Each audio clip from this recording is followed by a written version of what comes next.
right, that came in real quick. Hello, everyone. I'm Charles Morris. Welcome to Youth Central Sports.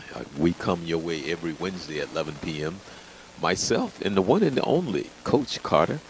And sadly to report that Coach Carter is playing injured right now. It's funny because he knew that my back was out about a week or so ago.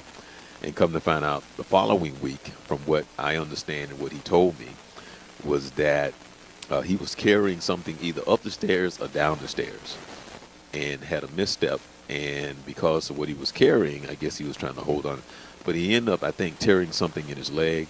He had to have surgery. He's going to be out for a while, but he says that he probably will be back with us next week. So we're looking forward to that.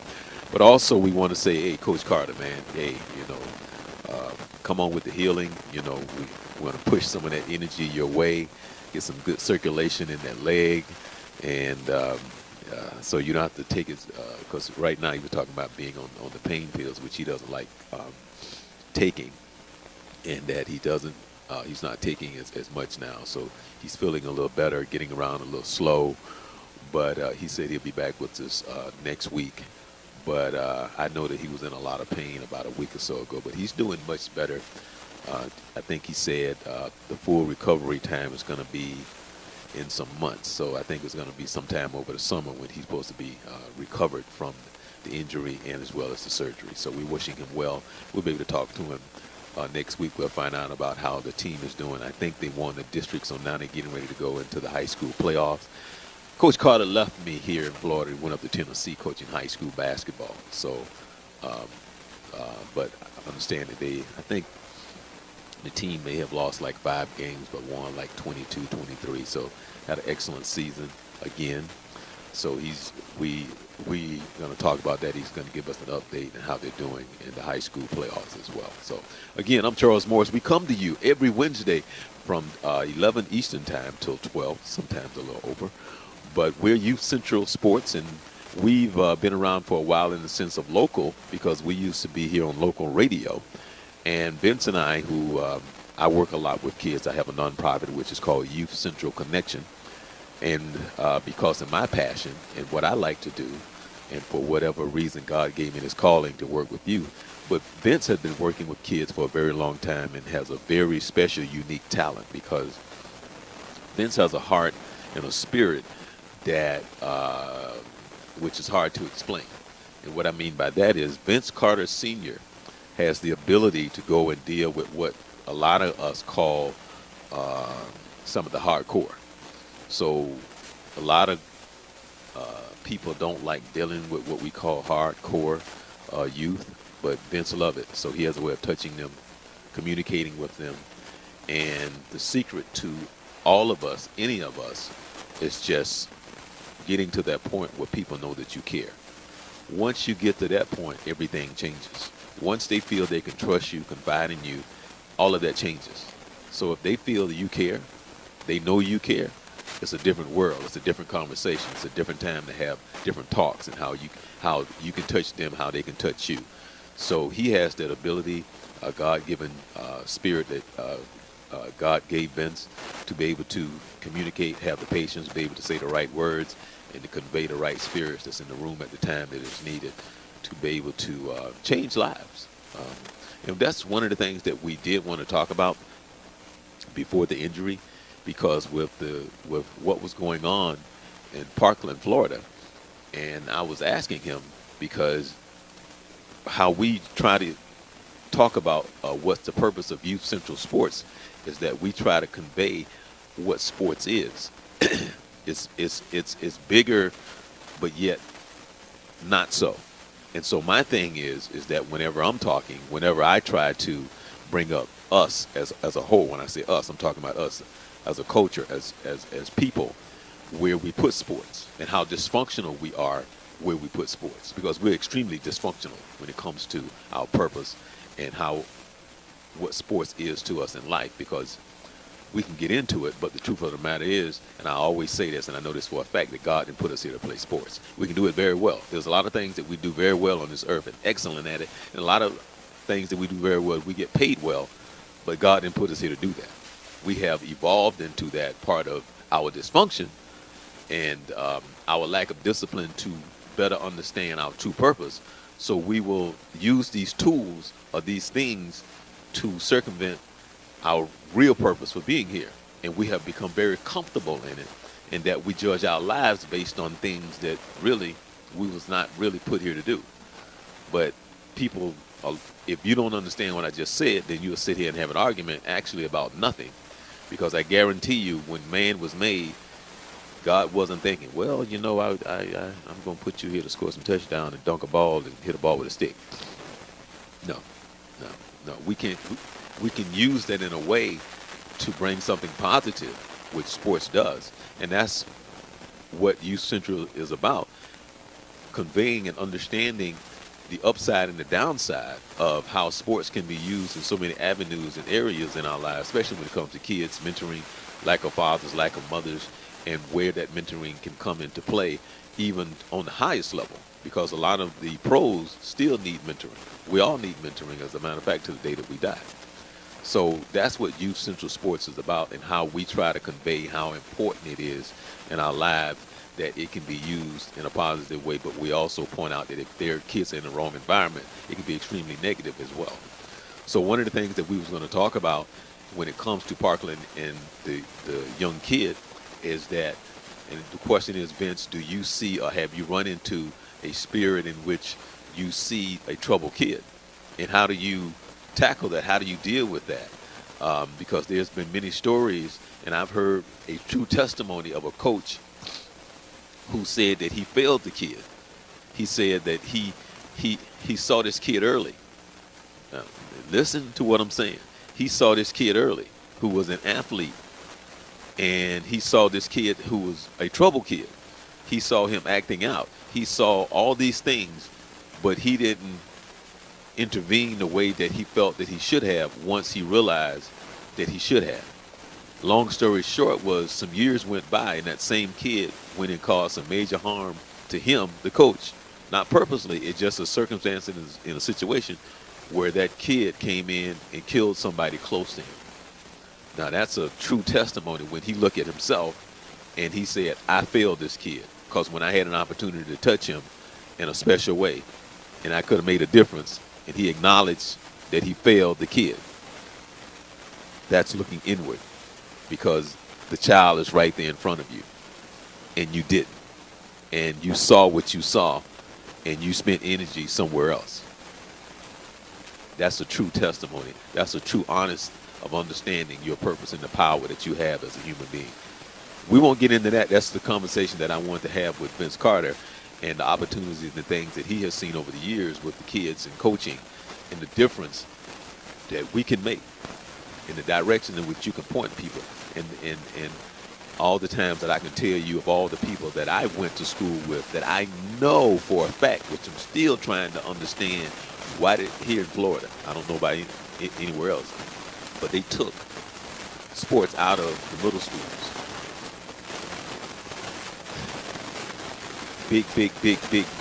Big major mistakes. Seriously. Because the impact, what we're talking about at youth sport, the impact that these coaches make, teachers. Because teachers, you know, when I talk about how dysfunctional we are as a society, we praise and we jump up and down, we scream, we yell, and we're all excited over these athletes.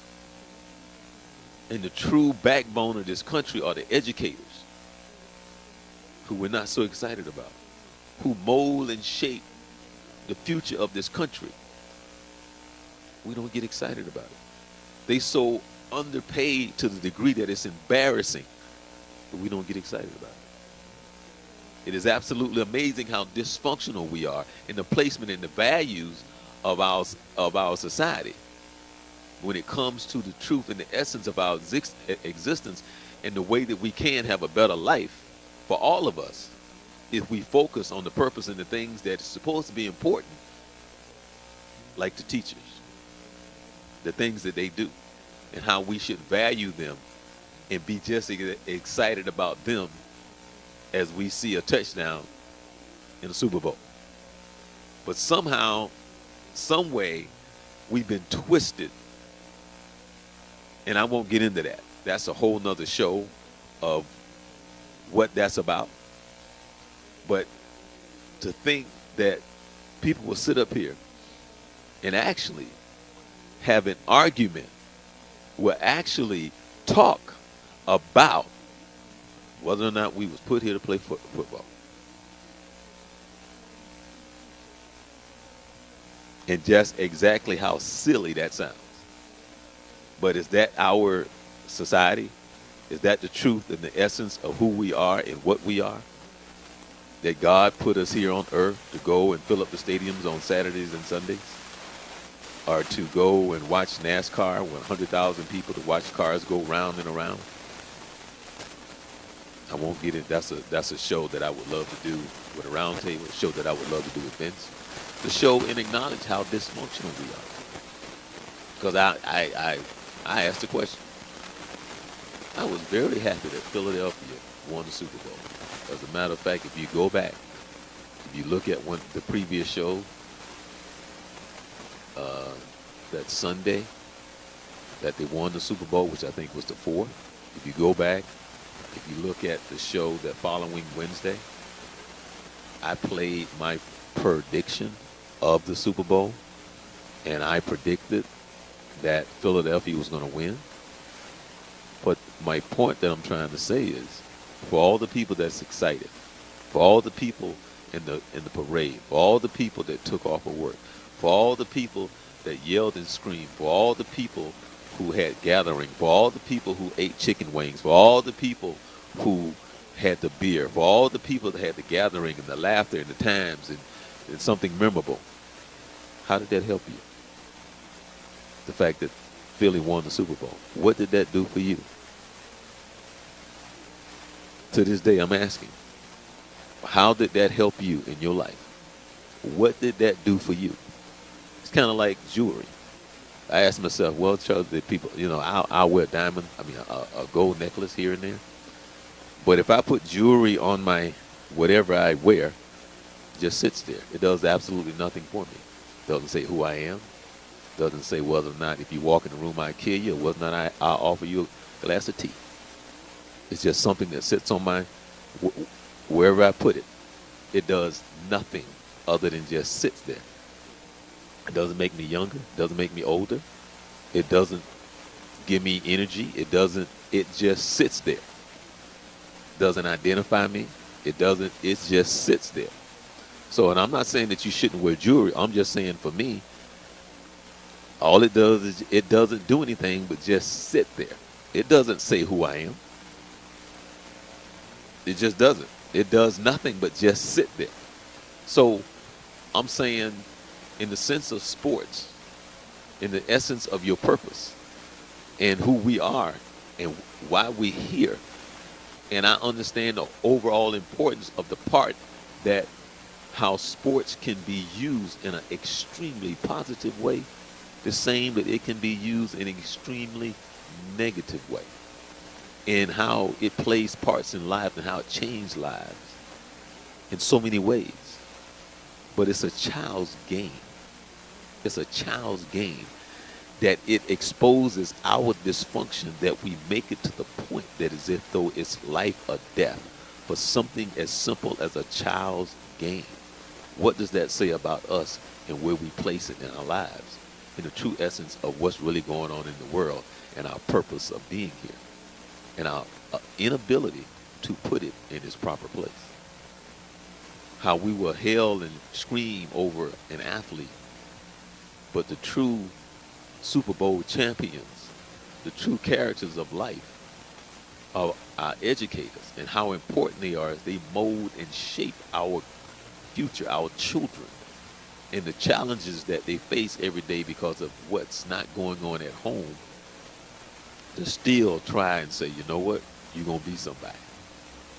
And how they're underpaid for the true things that are important for the well-being of us all. But somehow or another, we don't have that same energy. Somehow or another, we don't focus and get excited. Somehow or another, the touchdown and the dunk and the home run, the long ball makes us get all happy. But sit there and talk about educators. Sit there and talk about things that are important. Sit there and talk about the meaningful things of life and the purpose and all these things that should bring excitement to you. So what's wrong with us? Anyway, question. We would love to have you on the show. Vince and I are going to do more and more when it comes to getting interaction from you. A couple of questions. Do you think the Rockets have what it takes to make it a series with Golden State? Because I'm trying to think, is there one team? I'm not even talking about Cleveland, because I don't know if Cleveland is going to make it out of the East. But other than Cleveland, is there a team in the East that can compete for the championship other than Cleveland? Toronto, maybe. Boston, maybe. Who else in the East? Other than, let's just say, Cleveland, Toronto, Boston. You think Washington might have a shot? See, so we have Cleveland, Toronto, Boston, Cleveland. Who else from the East? Is there anybody else that has any type of competitiveness in them to be able to at least win two games, in the finals, at least two? And other than the Houston and Golden State, to me, I think if Oklahoma dig deep, they can make it a series if they dig deep and play some defense. Your boy Anthony, and it sounds like I may be knocking him, but I'm not. But and I don't think some of us have that ability. And I think sometimes that in which we take an inner look at ourselves, sometimes years have to pass by, long after the game has passed us by, and we are able to look at ourselves. When you look at this young man who has been in the league for a while, and I saw what he did at Syracuse, liked him then as a player, went to Denver, and I asked a question, and I'm not asking to be negative, and I'm not asking because it's not that I don't respect him as a player. But I think he was more successful in Denver than he has ever been in New York. And I don't think that New York has ever done or been anywhere while he's been in New York. And my question that I would ask him, for every team that you have been on, have you made it a better team? I think he probably did in Denver. I don't think so in New York, because they haven't gone anywhere. They haven't done anything. And now that he's out of New York, and New York really don't have that much of anything, they are a better team. And I'm saying, is that yes or no? Am I making that up? New York is a better team, right? That he's no longer there. So the question that you ask him as a player, what do you bring to the table as a player? And you being on this team, does it make the team better? Now you can sit and you can say, well, as a player, I can score 20 points a game. And I can go out and I can hit some shots and I can do this. But at some point, as a basketball player, and understanding the importance of winning, how do I make a team better? That means what? Because there are sacrifices to be made. What is it that I need to do as a player to make my team better? And I just wonder if he's ever asked himself that question. Can he play? Well, that's not the topic of conversation. What can he do as a basketball player? especially now at this stage of his career. What can he do to make a team better? And that's a question that I would love to ask him, a question that I would love for him to answer. And it's not a knock on him. I'm not trying to put him down, but has New York been a better team since he's been there? Before he came to New York, and while he stayed there in New York, have they been a better team? I know that they're a better team now that he's gone. So, and I'm still trying to find his mark in Oklahoma, because he's not doing anything bad, but is he doing anything good? Because he's not doing anything bad. How can he make them a better team? And that is, and I don't know, because, you know, and this is something that some people will understand and some people won't. When you learn the game the way that you learn it, there's different levels of understanding how to play the game. And what I mean by that is, when you learn what the game is and how to play it and get past the showboat and the all this stuff that comes with it, and when it gets down to understanding the concept of how to win, it's different. There's plenty of people that could play this game in so many ways. That's why it's so stupid to me that they come up with all these different questions. And like somebody said something the other day that was, it's just stupid stuff to me. Like James Harden is probably one of the best one-on-one, whatever it was. But it was stupid. It's kind of like saying the stupid statement that you make, like, been voted the most beautiful woman in the world or the most handsome guy in the world. It's so stupid. That makes absolutely no sense. I'm trying to say, you know, one basketball player necessarily better than the other and all this other stuff. Or to say that James Harden is this guy that, to know this game and all the guys that can put up numbers like crazy, he is no different than Bernard King when it comes to putting up numbers. You could go down the list with guys that can put the ball in the hoop.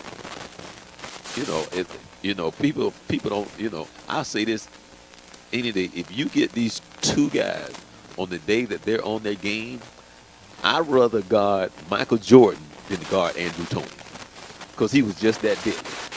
So when it comes to guys just being able to put the ball in the hoop, the majority of them can put the ball in the hoop. In this league, especially now, you're not going to stop nobody one-on-one. That's just not going to happen. And when I played, I knew for a fact that if I came down 10 times, 8 of the times, you're not going to stop me. That's 80%. I know one-on-one, you're not going to stop me. That's just not going to happen. You just not one-on-one. It's just not going to happen. Period. That's just the way the game is played. That's just the concept and the truth of the game. One-on-one, you're not going to stop anybody the majority of the time. It's just not going to happen. The advantage goes to the offensive guy. Especially now with these crazy, crappy, let's cater to the fan rules. Same in football. It's so stupid that I don't even recognize the game. The game has taken like 5 steps backwards because all they want to do is just market and make money. It's not about the game. It's not even about making the game better. It's just about whatever I can do to get the fans excited. So let's just take away the true concept and the basic of the game so we can just do something to keep the fans yelling and screaming. So that's really what the game has come down to. Okay. It's not my game. I don't pay to go see it. As a matter of fact, some years ago, because, I grew up as a jock, and I grew up old school. And a lot of this and what we have evolved into, I don't agree with. I can't relate to it when it comes to being an athlete. I can't relate to it when it comes to competitiveness. I can't relate to it when it just comes to the game. I just can't. So it's kind of hard to watch it sometimes. It's kind of hard, and I'm talking about football, baseball, basketball, because the athlete today just is a true turnoff. The whole concept, the owners, and the way they market it, and the way they look at it, it's like they're bigger than God, and it goes back to understanding our purpose, and we look at it as if though it is God, and that is where I have a problem, because sports does not fit into my life. That it is bigger than God and my purpose. That just makes no sense to me. So understanding how important sports can be, understanding that my first true father figure was my coach, and the coaches in my life and the part that they played. But it was not really about the game.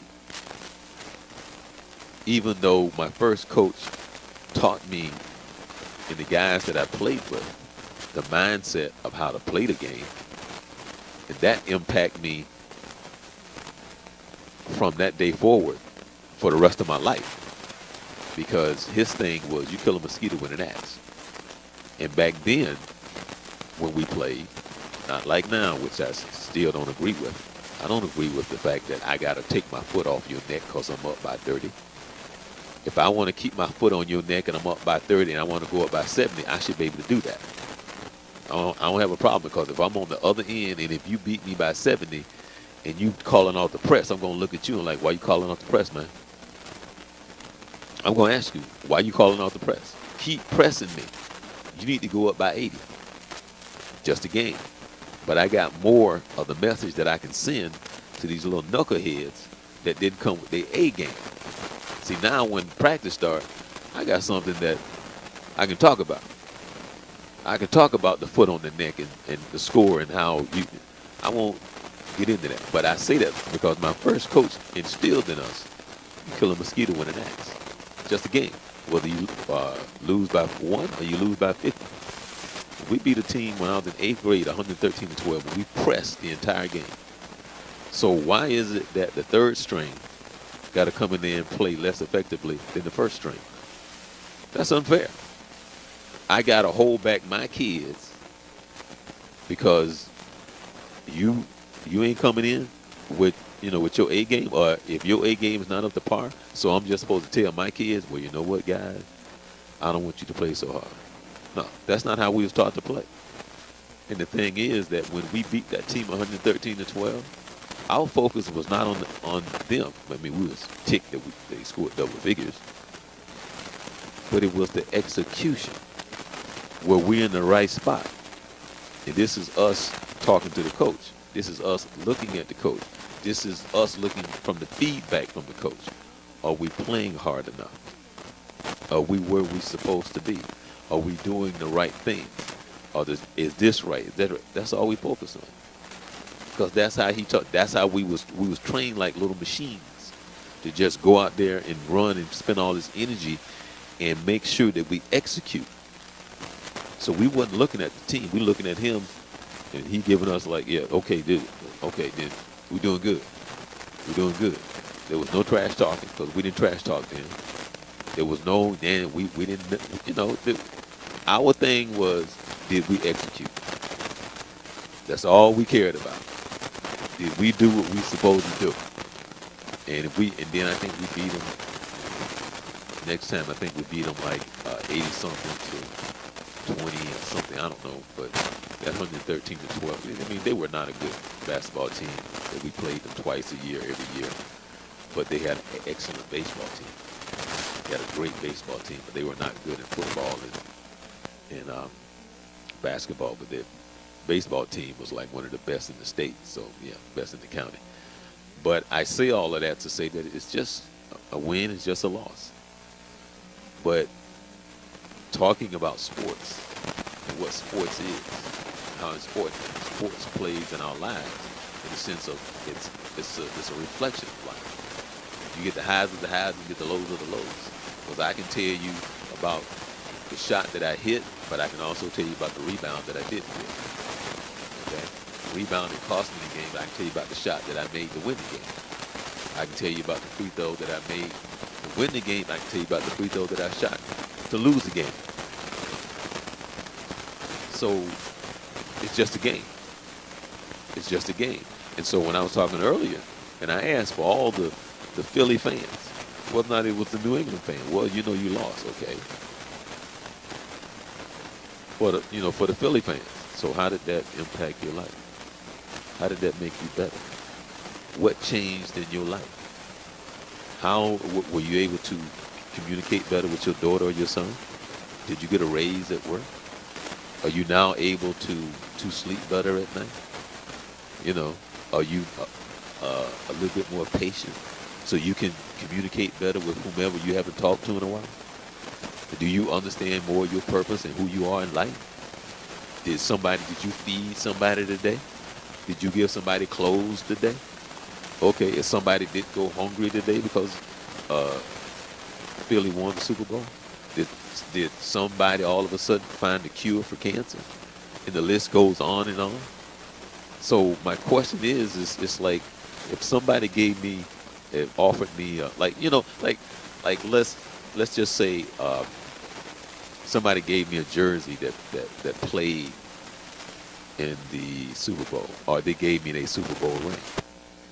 If it's not my son, if it's not someone that I'm related to, if it's not someone that I know personally, it means nothing. I didn't take one snap. I didn't spend any time sweating. I don't know no plays.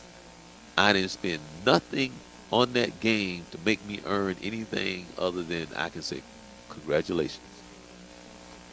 So if it's my son, if it's my nephew, or somebody like that, and they want to say, here, Unc, man, I want you to have this, I would be proud to take it. But if you're giving me a Super Bowl ring and I don't even know, here's a Super Bowl ring. Again, it's just like that jewelry that you just put, what? It's, it's a Super Bowl ring. I mean, that's just like I was watching Cops one time, right? I'm watching Cops. And this young kid, they busted him for stealing a car. Right? So the cop asked him, like, why did you steal the car? He said, man, it was an Escalade, man. It was an Escalade. And you just look at him, like, so an Escalade, whatever it is you done label that, wherever you done put that, is worth you now going to jail and prison because of this thing that's on wheels that you done put value on because you have no value in your life. So now this is your measurement of you being something or somebody, a freaking car.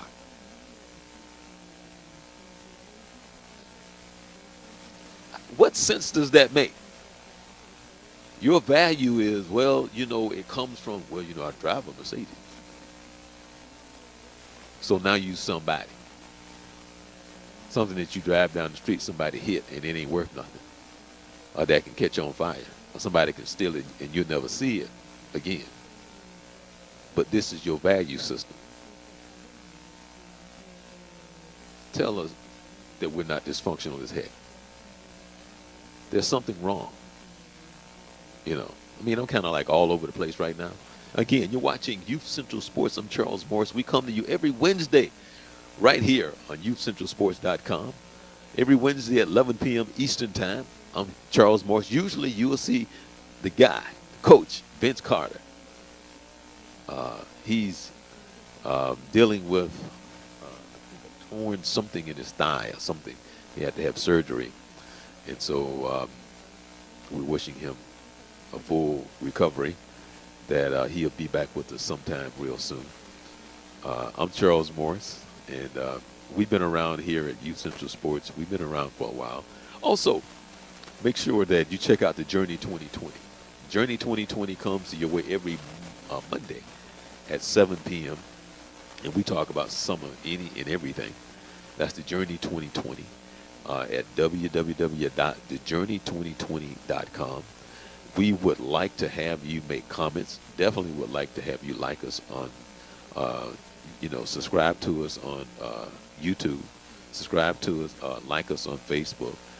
And we want to eventually get you more involved in the show, have your comments, give us some topics. Um, Someone asked a question the other day, and Tiger's always in the sports news. It comes to golf, of course. Is Tiger done? Is he going to play here? He's going to play there. I would love to have a conversation about Tiger at some point in time. Tiger, which no one really talks about in a manner of what probably has really happened to Tiger. No one really talks about that. And I can probably talk from my own point of view of what happens when you go through some things mentally and what it does, especially when you're dealing with the relationship, the psychological effects that it have on you. And we really don't talk about what may have happened with Tiger and his wife and his children and how that truly may have affected him in his game.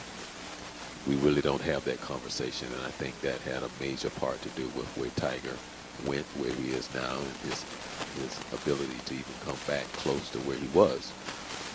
But that's a topic of discussion that I would love to have with Vince and maybe you, but I can speak from my own experience of trying to deal with something and how it affected my game playing basketball. Breaking up with a girl. I was very young, and I won't really get into it now, but man, let me tell you something. From a psychological point, and nobody knew what was going on at the time. I'll tell you something. I was very, very, very young, and even I didn't understand it. I had no concept of what was going on, why it was going on, and why did I have to deal with it in that way. I was clueless, but it was real. And when I see Tiger, I never really say anything, but deep down, it's something that I carry with me and I will carry for the rest of my life, knowing the impact that what I was going through and how it affected me emotionally, mentally, and just who I was at the time. And as a person that just didn't understand, because I didn't understand what was going on. All I know was that I was breaking up with my girlfriend. There was some really interesting things that were going on. I didn't handle it too well, from mentally, emotionally, and I didn't know where it was coming from. I didn't know why it was that way. I was too young to understand, but it was real. And when I tell you that the coach just came up to me, and it's part of that is really like, part of it is real embarrassing, because as a man you don't want to sit up here and admit that because you were breaking up with your girlfriend, you couldn't play ball. But the truth of it is, I couldn't play. As punk as I sound, as embarrassing as it is, the truth of it is that as a person that was going through it, I had no idea what was going on and why it was that way. Even to this day, to understand the psychological effect, the mental effect that it had, I still don't understand it. I don't understand, I get where my heart was, was hurting, but the overall and how it affected me, even though I went through it, I still I don't know. But when I think of Tiger, and no one ever really talks about it. See, so,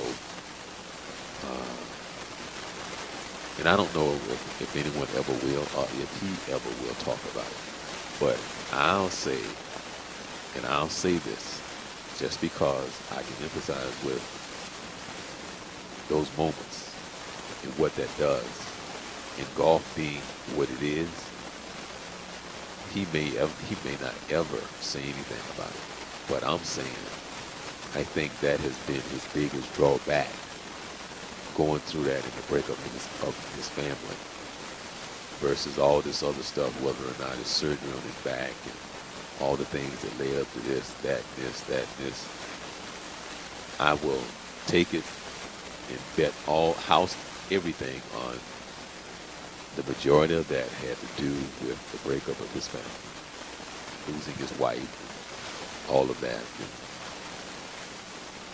which only he would be able to testify to that. But I'm saying that was part of it. Anyway, again, I'm Charles Morse, and this is Youth Central Sports. And, there's a lot of talk that's going on because, the NFL is just like year round now. There's always talk that's going on. And, Isaiah Thomas and, him talking about Cleveland playing with ball and that whole thing. That's another topic of conversation. The other thing is that in the NFL, he was talking about whether or not Denver would sign Cousins and where Cousins is going to go, what Minnesota's going to do at quarterback, what is some of the other topics that's going on in the NFL. Of course, they're finding Jerry Jones. And the funny thing is, I don't know. It'd be interesting to see if Jerry Jones pays that $2 million, which I think that he should. And the thing is what's so funny is that they make it seem like it's a Roger Goodell thing, which it is not. He's just doing what the owners say that he's supposed to do. That's Jerry Jones going. It's the owners against Jerry Jones. That's not Roger. He just doing what the owners say. Look, you cost us. You was the one that pushed this thing, and it didn't go your way. You need to pay us, man, because you shouldn't have been. What they're saying is you shouldn't have been pushing it in the first place. You just should have let it go. But instead, you decided. Now, you lost. This is what you need to do. So what's the problem? Give us the $2 million and go about your way. So, of course, he's going to try to fight it because he's Jerry Jones. And, well, maybe he should. But I just love it how they try to make it be out like this is Roger. Hey, Jerry, I don't like you, man. You need to give me $2 million just because I'm Roger. And I can call you out. That's how they like to play it out. That's not it at all. But Jerry Jones, which be interesting to see how this plays out. As they say that Roger Goodell works with the owners. He's only going to do what the owners want him to do. So, again, but that's not how the media plays it out. So it'll be interesting to see. And then the other thing too, what is funny, even though Philly won the Super Bowl, isn't it interesting that New England is the favorite to win it next year? And it seems that Philly is pretty tight with bringing most of their team back. So the odds makers and all of that, people, I don't know. It'd be interesting to see if either one of those teams get back to the Super Bowl. I thought that Atlanta might have a good chance to make it back to the Super Bowl, but they didn't. And the team that I really thought was going to be up there was Kansas City. Man, they started the season game. They looked they looked dominating that game against New England early on in the season. Watching them play, and I don't know what happened, boy, but it's just like, wow, really? Really? So, with that being said, I don't know. That's just weird, just weird to me. And with all of that happening, I don't understand it. I just really don't understand why, how teams can just fold like that. They talk about the coaching, I think it has more to do on the players than it does the coaches. Um, I mean, you can look so. I mean, yeah. Now I understand that injuries take place, things like that. But for Kansas City to go from like a team that looked like they would be able to go into New England in the playoffs and beat them to whatever happened, I just often wonder what is being talked about in the locker room and what that is like as a player, especially on that level. Really? I don't know. But the Winter Olympics are over. Want to know if you had a chance to watch, and if you did, what was your favorite event? We had a speed skater here from the Central Florida area. She didn't place, but she was excited to go through the experience. It was a good thing for her. I think she vowed to be back, so that'd be good. And one of the things that I did do for Black History Month, if you go back to the archives, was that I talked to a young gentleman by the name of Jesse Awiji.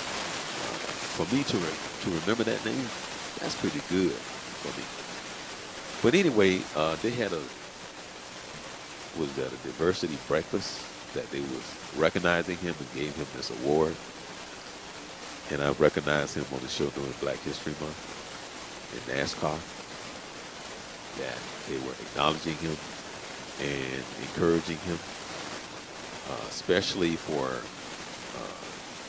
being in that arena, something that is extremely expensive,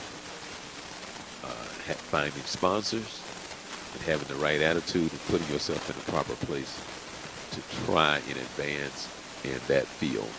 So we're going to be looking out for him. His name is Jesse Awiji, and he talked about how he played football. I think he played for Navy. I think so. I think that's what he said. But evidently he's been working hard in his skill, trying to hone his skill in NASCAR racing, and that he is trying to maintain and make sure that he has the sponsors so he can go to the next level. So be on the lookout for him. Keep him in your prayers, because NASCAR, like actually most sports, because in baseball you can get hit with the bat, get hit with the swing of the bat in the sense of the ball, cause some serious brain damage. What can happen in football. I think the gentleman from Pittsburgh, who's trying to recover from the spine injury, I think they're going to make him a full-time employee. In basketball, we've seen things that happen from bones being broken and sticking out your leg to being able to catch an elbow and have concussions, and the concussions in football, and all the things that even horseback riding where you get kicked in the head, and all these things that can happen. And so you just never know. Things that we take, for granted, that can happen, and your life has changed forever. So with that being said, I just take my hat off to Jesse Awiji, wishing him the best of luck, and that we will definitely, hopefully, see him in the future, and that he will maintain his safety, and God will bless him to be able to run these races and be able to go home safe and soundly. And I think he has a child, girlfriend or wife, I'm not sure, but either or, is it wife or his girlfriend. And I think I did see a picture with him and a child. So, but anyway, look out for Jesse Awiji NASCAR's brother. So anyway, we will be bringing you more information on Jesse in the near future. I was trying to make that contact with NASCAR, and I reached out to them. They didn't email me back, but I do have some phone numbers, so I'm probably going to have to make the call and scream a little bit. So, but she promised me she was going to talk to me, and so I'm going to try to bring her on. And as a matter of fact, I don't have a card. with me now, but she said that she's going to definitely talk to me, give us some insight on what she does, and a lot of questions I have when it comes to NASCAR. So, but anyway, baseball is getting ready to start up. You know, kick off the season. We're already into the spring training and all of that that's going on right now. So, you know, at the end of the night, you will see the highlights on ESPN and Fox Sports and all of the other channels pretty soon, you know, because, you know, once football season is over, which is mind-boggling to me because with trying to start up this new football league, this is my theory, all right? This is my theory. Nobody else's. My theory. What blows my mind is anybody who would try to come up with a concept to compete against the NFL is just goo-goo crazy. All right? Just goo-goo crazy. Why? You just goo-goo crazy. During the summer, it is so slow when it comes to sports. It is just slow. It's slow. Real slow. So, to me, you can take advantage of the fact that we are nothing without sports. Talking about being dysfunctional. When we play sports, talking about being dysfunctional.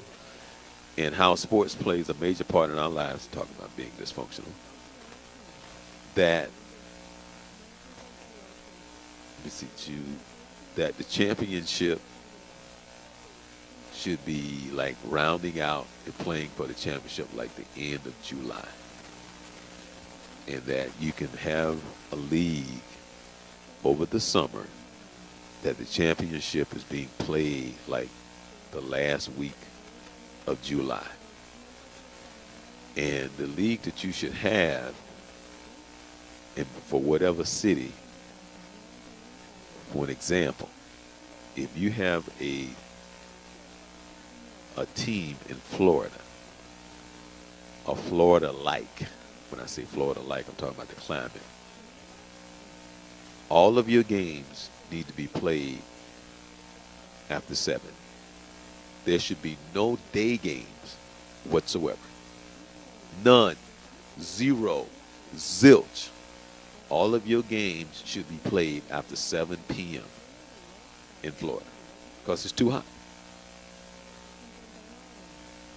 Unless you're playing in a dome. If you're playing in a dome, that's different. And I'm saying unless you're playing somewhere in the country, well, I'm just saying. And actually, no, not even Florida. All of your games and the teams that you play, list that would be in that league, there should be no day games unless you're playing in a dome. Period. Your league will be successful because the times are so slow in the summer. And people would love to be able to go out and support your team. Don't make the tickets real expensive.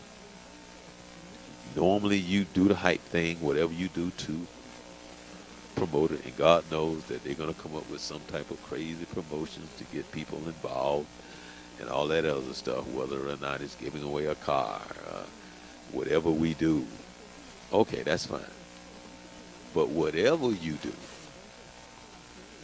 don't play any games before 7. Make sure the game started like 7:45, 8 o'clock. Period. Unless it's in a dome. Don't play any day games in the summer. Don't do that. It's just mind-boggling to me that I don't know. It's a no-brainer that the times are slow. You can make enough money to be successful, but don't try to be the NFL. Find your little niche. Find your people who love to come out and support you, because we have nothing else to do. Sports is a major part of our lives, and we needs to have something to cheer and da-da-da-da. your league would be successful. I know that it would. I think with this new XFL or something like that, they're gonna have like 8 teams. I don't know. I don't know what they're gonna do with it. But I won't be surprised if they do something crazy or something like that. But who the heck knows? It's like you just never can tell with people when it comes to money. You know, you just don't know when it comes to money and people. But we definitely, would love to hear from you, without a doubt. We definitely, and you know, email us. Email us. Give us some show ideas. For sure. Vince and I are going to get into some. I mean, Vince and I. We get into some hot topics here and there, and I am definitely. I'm very adamant when it comes to us and how dysfunctional we are as a whole. I really am. It's just amazing to me where we are when it comes to sports. It's just mind-boggling that we pay these guys millions and millions of dollars that you turn on the television on Saturday and Sunday, and these guys are sitting up there in suits talking like we're solving world problems. And we're so alienated against the reality of the world that we'll even say, well, I come to my sports to get away from the world. I don't need to hear politics in my sports. I don't need to hear this in my sports. Because that's how dysfunctional we are. We got all these issues and problems that we have that nobody want to address because nobody gives a damn about nothing but themselves. And that's what that statement means. I don't give a damn. Just let me be me and mosey on through life, and I don't give a damn about anybody else but myself. That's what that statement means. And that's all it means. Let me go over here. I don't want to hear nothing. I don't want to be involved in nothing. I don't need to be associated with nothing. Let me go over here and do me. That's all it means. That's it. So let me escape, because I need to escape as much as I can, because I don't want to be involved in nothing to help nobody do nothing, but just let me sit here and be happy and try and just do me. That's the only reason that you say that. Period. So, and with that being said, right here in the middle, as I'm sitting here doing the show, you can hear H-I, and but I'm gonna call her back when I finish, with the show. And France, can you? Yeah. Okay. Well, she heard me. So, but anyway, I apologize, for that. I should have turned my phone off. But anyway, we're actually about to wrap it up here at Youth Central Sports. I'm Charles Morse, and I'm happy that you are joining me here. It's difficult doing a show, by yourself. So it's hard just to sit here and talk, right? Because I got to sit here and babble, because I have no interaction. And so I get, and actually, normally, like when I do a show, I don't have any notes. I just go off of feeling and an emotion, right? Rarely, and even when people give me notes and stuff like that, which is good to have, which is what you should have. But, if there's something going on, this is cool. But what I do is I just go off of feeling and I go off an emotion, and then if I really want to get happy, I just sit here and I just pet the cat. You see that right there? See, no one knew really that there was a cat sitting here, right? This is Molly. Molly is Molly. And she was a stray, but she's a good cat. All right. So yeah, see, she's biting me right now. She's going, feed me. And then here's another one. Oh, right. Put your butt right in the camera. Oh, wow. Talk about perfect timing. I got the cat that came and just put their butt right in the camera. Right? Right, Tiny? Okay. All right, Tiny. That's not a good shot. A butt right in the camera, right? Anyway, that's another stray. That's Tiny. Anyway, right on time, Tiny. Uh, that is too funny. That's that's almost like X-rated on a G-rated show, right? Well, actually, we're not so G-rated. Anyway, I'm Charles. Hey, I wasn't expecting that, people. I'm sorry, but anyway, please let me hear from you. I'm Charles Morris, and we do want to wish Vince a full, recovery. You can email us. You can subscribe to us, so on and so forth. Got any show ideas? If you want to be on the show, we come to you every Wednesday at 11 p.m. You can always text in as well. You can follow us. Let me see here. Yeah, you can follow us on Twitter as well. So hit us up, baby. Um, we're talking sports as dysfunctional as we are. Agree or disagree, who the heck knows? I'm Charles Morris, and you be blessed.